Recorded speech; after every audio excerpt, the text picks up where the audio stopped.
sebesar 3 triliun 588 miliar 650 juta 808 ribu rupiah, maaf, ribu 28 rupiah, 57 sen.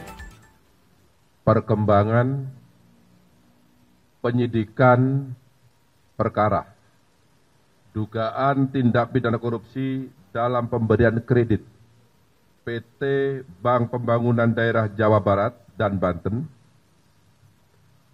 juga PT Bank DKI Jakarta kepada PT Sritek Rezeki Isman Tbk dan entitas anak usaha yang ada di bawahnya. Bahwa pada hari ini, hari Rabu, tanggal 21 Mei 2025, tim penyidik pada Jaksa Agung Muda Tindak Pidana Khusus Kejaksaan Republik Indonesia berdasarkan surat perintah penyidikan nomor 62/F.2 FD.2 10/2024 tanggal 25 Oktober 2024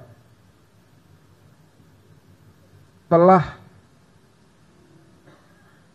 melakukan atau telah membawa 3 orang saksi.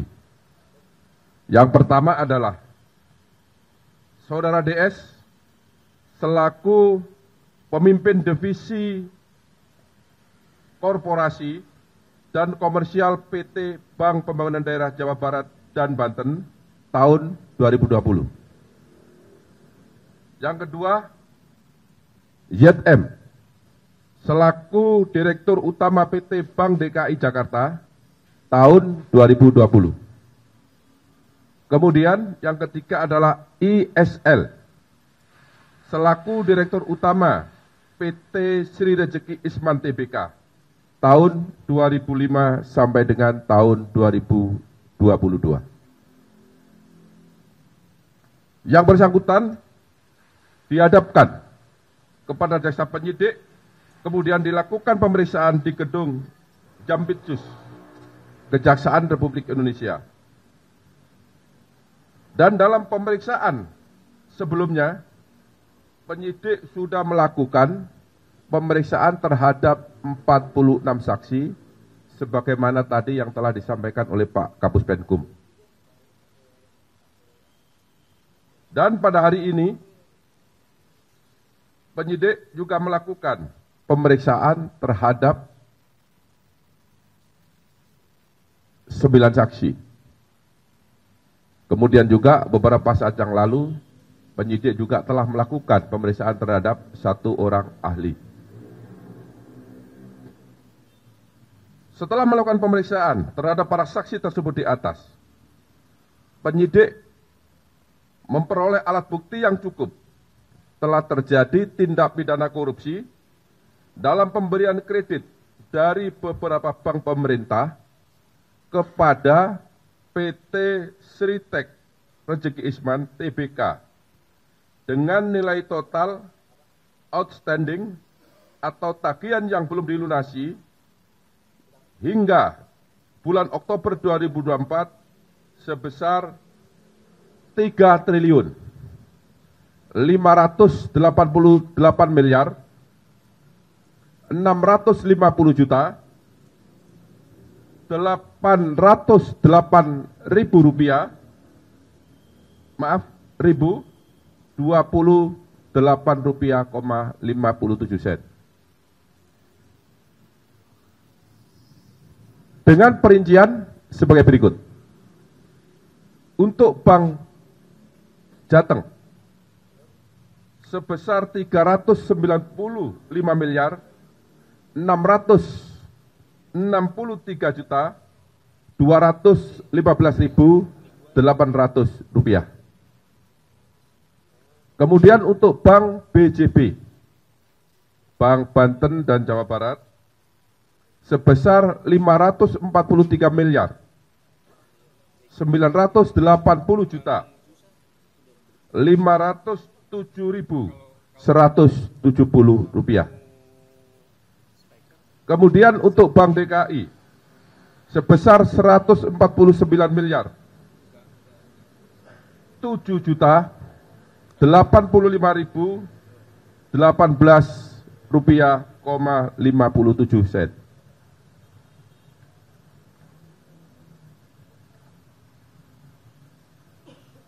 Kemudian yang keempat, yaitu bank sindikasi yang terdiri dari Bank BNI, Bank BRI, dan LPEI.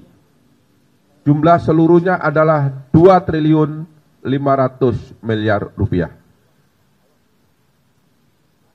Selain pemberian kredit tersebut di atas, PT Sri Rejeki Isman Tbk juga mendapatkan pemberian kredit di bank swasta yang jumlahnya sebanyak 20 bank. Ini tidak saya sebut ya, karena banyak sekali, jumlahnya 20 bank.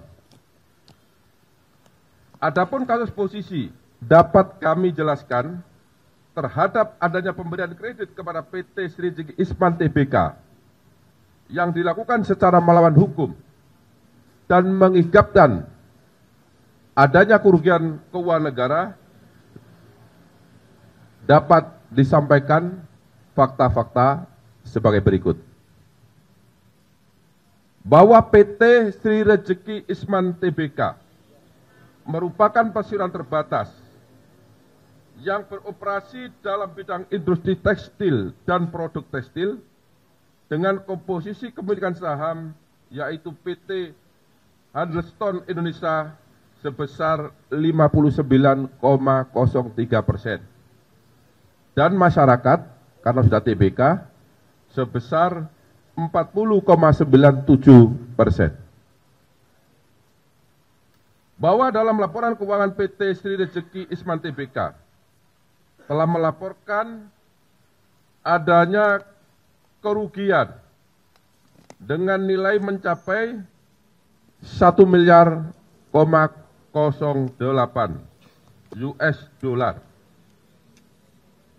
atau setara dengan 15,65 triliun rupiah pada tahun 2021. Padahal sebelumnya pada tahun 2020 PT Sri Rejeki Isman masih mencatat keuntungan sebesar 85,32 US dollar Amerika atau setara dengan 1,24 triliun. Jadi ini ada keganjilan dalam 1 tahun mengalami keuntungan yang sangat signifikan, kemudian tahun berikutnya juga mengalami kerugian yang sangat signifikan. Inilah konsentrasi dari teman-teman penyidik. Kemudian PT Sri Rejeki Isman Tbk dan entitas anak perusahaannya memiliki kredit nilai total outstanding atau tagihan yang belum dilunasi hingga bulan Oktober tahun 2024 sebesar 3 triliun 588 miliar 650 juta 808.028 rupiah, 57 sen. Utang tersebut adalah kepada beberapa bank pemerintah, baik bank himbara, yaitu himpunan bank milik negara, maupun bank milik pemerintah daerah. Selain kredit tersebut di atas, PT Sri Rejeki Isman Tbk juga mendapatkan pemberian kredit dari 20 bank swasta. Sebenarnya tadi yang telah saya sampaikan. Kemudian, dalam pemberian kredit kepada PT Sri Rejeki Isman Tbk, JM selaku Direktur Utama PT Bank DKI dan DS selaku pimpinan divisi korporasi dan komisaris komersial PT Bank Pembangunan Daerah Jawa Barat dan Banten telah memberikan kredit secara melawan hukum karena tidak melakukan analisa yang memadai dan mentaati prosedur serta persyaratan yang telah ditetapkan. Yaitu salah satunya adalah tidak terpenuhinya syarat kredit modal kerja karena hasil penilaian dari lembaga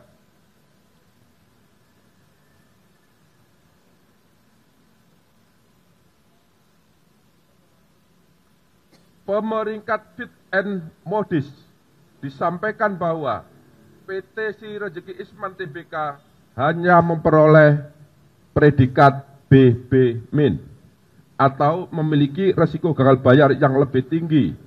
Padahal seharusnya pemberian kredit tanpa jaminan hanya dapat diberikan kepada perusahaan atau debitur yang memiliki peringkat A. Yang seharusnya dilakukan sebelum diberikan failitas kredit sehingga perbuatan tersebut bertentangan dengan ketentuan standar operasional prosedur bank serta Undang-Undang Republik Indonesia Nomor 10 Tahun 1998 tentang perbankan sekaligus penerapan prinsip kehati-hatian. Bahwa pada saat ISL selaku Direktur Utama PT Sri Rezeki Isman Tbk mendapatkan dana dari PT Bank Pembangunan Daerah Jawa Barat, Banten, dan PT Bank DKI Jakarta, terdapat fakta hukum bahwa dana tersebut tidak dipergunakan sebagaimana tujuan dari pemberian kredit, yaitu untuk modal kerja, tetapi disalahgunakan untuk membayar hutang dan membeli aset non-produktif sehingga tidak sesuai dengan peruntukan yang seharusnya. Bahwa kredit yang diberikan oleh PT Bank Pembangunan Daerah Jawa Barat, Banten, dan PT Bank DKI Jakarta kepada PT Sri Rezeki Isman Tbk saat ini macet dengan volatilitas 5 dan aset perusahaan tidak bisa dieksekusi untuk menutupi nilai kerugian negara karena nilai lebih kecil dari nilai pemberian pinjaman kredit serta tidak dijadikan sebagai jaminan atau agunan. Bahwa PT Sri Rezeki Isman Tbk dinyatakan pilot oleh Pengadilan Negeri Niaga Semarang melalui putusan nomor perkara 2/PDT.SUS garis datar homologasi /2024/PN Niaga Semarang. Bahwa akibat adanya pemberian kredit secara melawan hukum tersebut yang dilakukan oleh PT Bank Pembangunan Daerah Jawa Barat Banten dan PT Bank DKI Jakarta kepada PT Sri Rezeki Isman Tbk telah mengakibatkan adanya kerugian keuangan negara sebesar 689.592.188 rupiah dari total nilai outstanding atau tagihan yang belum dilunasi sebesar 3.538.808.027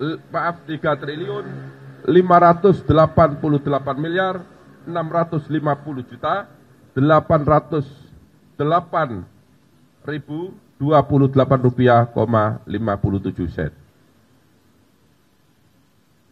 Kemudian setelah dilakukan pemeriksaan terhadap DS, kemudian terhadap YM dan terhadap ISL, pada hari ini Rabu tanggal 21 Mei tahun 2025, penyidik pada Jampitsus Kejaksaan Agung Republik Indonesia menetapkan 3 orang tersebut sebagai tersangka karena ditemukan alat bukti yang cukup telah terjadi tindak pidana korupsi dalam pemberian kredit PT Bank Pembangunan Daerah Jawa Barat dan Banten serta PT Bank DKI Jakarta kepada PT Sri Rezeki Isman Tbk. Penetapan tersebut berdasarkan Untuk ISL, yaitu penetapan nomor 35, tanggal 21 Mei 2025. Untuk tersangka DS, berdasarkan penetapan nomor 36, tanggal 21 Mei 2025. Dan untuk tersangka YM, berdasarkan penetapan nomor 37, tanggal 21 Mei 2025.